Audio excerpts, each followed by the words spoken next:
So in the last video, um, I was basically, I might have put it on TikTok actually. I was trying to show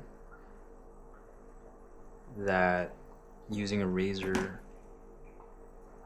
is great for cleaning. Now, a lot of other hobbyists use razor blade. Unfortunately, mine is double-sided, I guess. So when I use it, I have a hard time because I don't want to get cut, so I avoid that.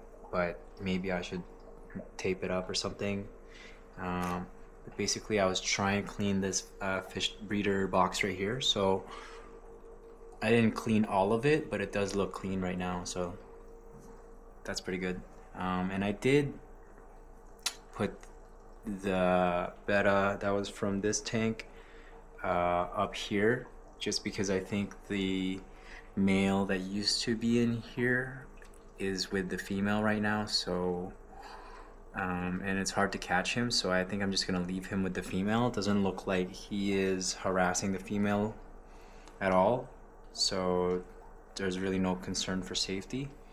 But right now I just wanted to maybe clear up a bunch of these hornwort and maybe transfer it to the other tank, just because it's getting out of control.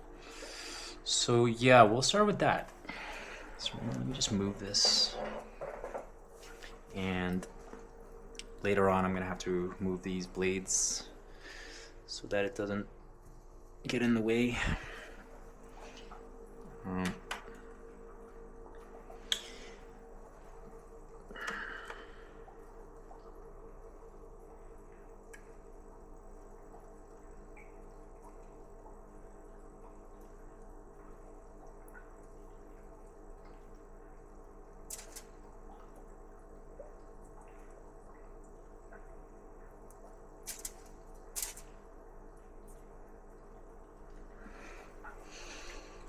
Yeah, it is quite a lot though. Trying to figure out where it naturally ends, so I don't really have to cut the hornwort down. But I guess I have to. Probably just, maybe I don't have to. That seems like,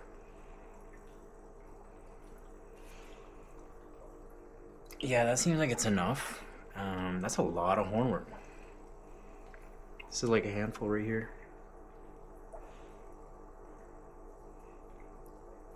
Now with aquarium plants, they tend to have a unique smell. Some of them smell good out of water. This one in particular doesn't really smell like anything. But what I was thinking is putting it in here, kind of move all these other plants aside, or maybe transfer this over to the, no, I'll just leave it there. But I wanted to have all of this hornwort kind of just floating in this tank, like so. Maybe fix it up, but let me just put this back. I don't think I need to fix this one up, but maybe just this one. So let's just do that. Kind of just spread it apart, you know, so there's enough coverage of the tank. And that's actually a lot. That's a lot of hornwort. I think it's because I have plenty of fish in the other tank, and it's just releasing a lot of nutrients for the plant, a lot of waste that's being converted to nutrients for the plants. So, and that's why I really wanted like a community tank for that purpose, because you know, plants grow way faster when there's a lot of bioload, so it's good to have that.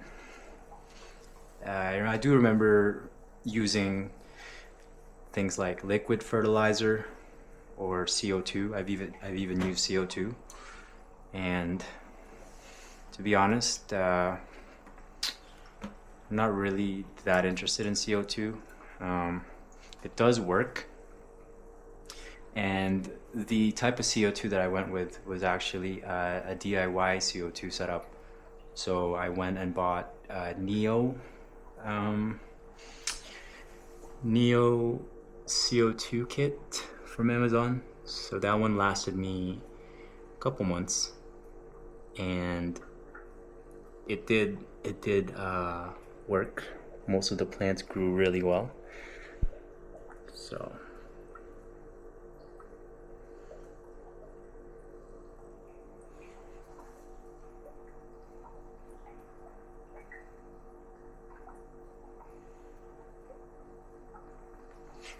now in this Malaysian driftwood right here, I do have a well-rooted Anubias. So that's another hardy plant that I recommend you get, because even in low light conditions, Anubias thrive. So I think it is preferred to be in low light conditions. Yeah, it's been losing some of the leaves. So you can see this one's melting. Or maybe you can't see it, but it is melting. And there's a crayfish. I might get like maybe 2 or 3 more just to keep him company.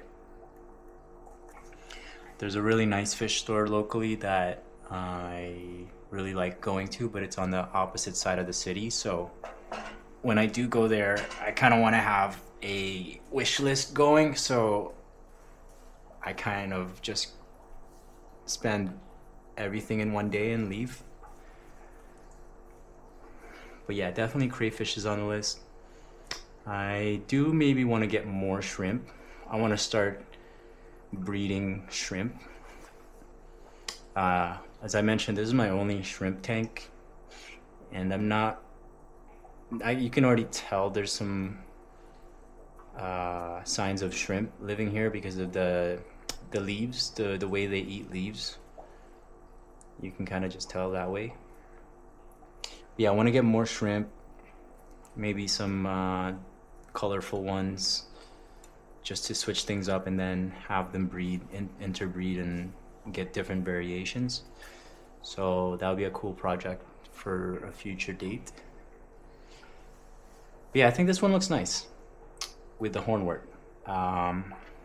This one still looks like it has a lot, even though I took out almost half of the hornwort. So it's a lot of fish here. So let me just move things.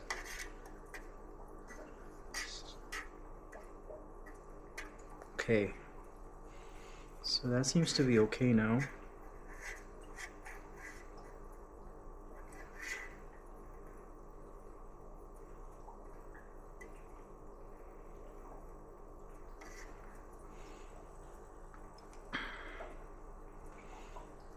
And up here we have the one betta that was in that tank at the bottom, and I moved it here so that the tank is not so empty.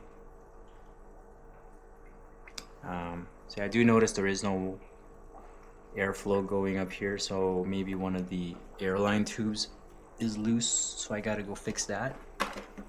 Just bear with me here.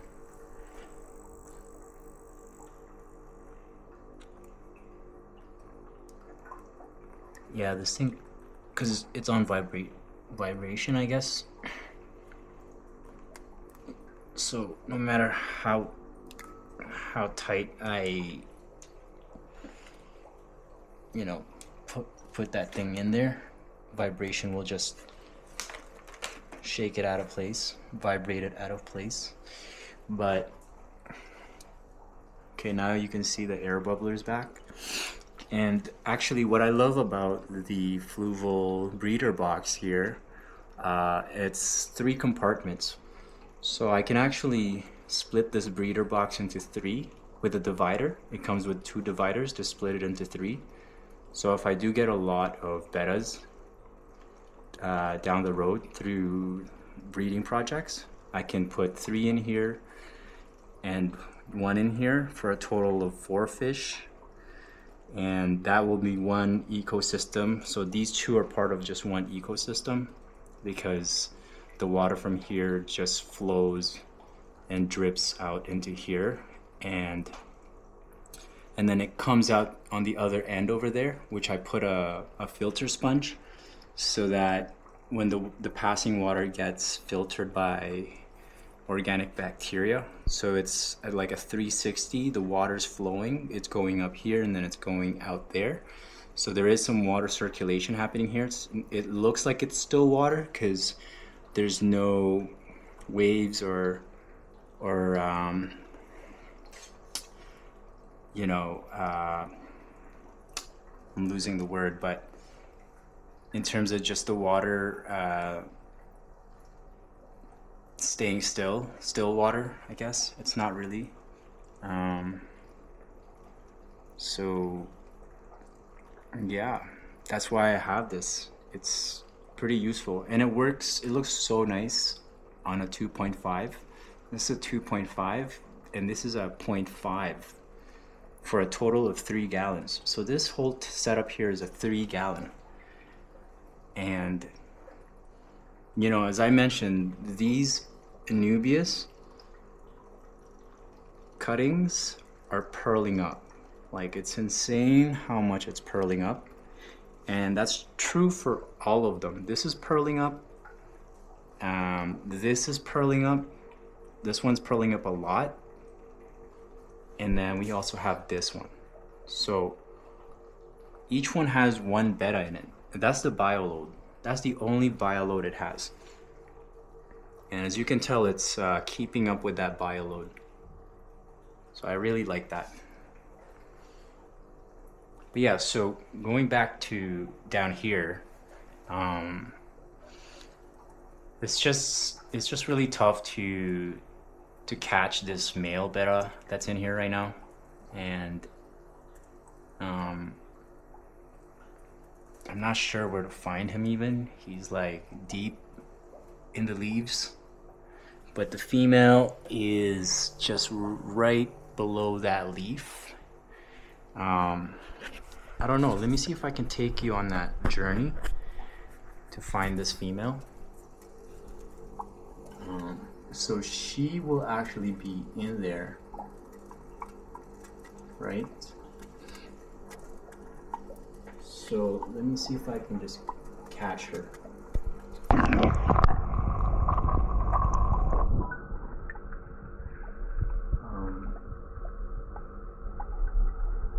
Okay, I guess that didn't work, but maybe if we just focus here, as you can see, she's right there.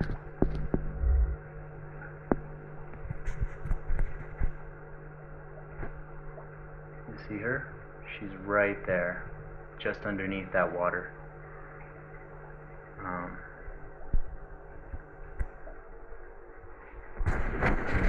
Here.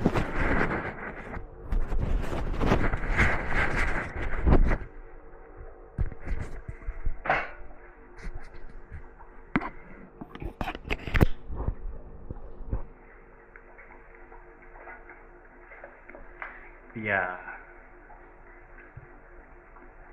she's just chilling. This one right here I'm not gonna touch for a while. I think I might put some other fish in here, maybe a goldfish or something, but right now it's just that 1 fish in there, that 1 betta. And actually this one right here is really nice. I think it's another male, to be honest with you. The way it's displaying itself, it's another male. The fins are coming in. The coloration is coming in. This one right here is more prominent. I think we have 2 males actually, so we have 3 males Smaragdinas now, And this one I have no clue what it is yet. It could be a female, it could be a male, but I'm hoping it is a female because that would keep the lineage going. But if this turns out to be another male, then I'm kind of screwed, and I might have to sell a few of these males if they're all male. Because it took me a while to see what their sex was. It's kind of hard to determine that when they're like juveniles. So there's a certain period where you have to wait until they mature and show their coloration. But now they're at that point where they're showing it. So I grew them from obviously from egg to now, and I think that process took about 3 months. So these guys are probably 3 to 4 months old, give or take. Maybe 5. Yeah.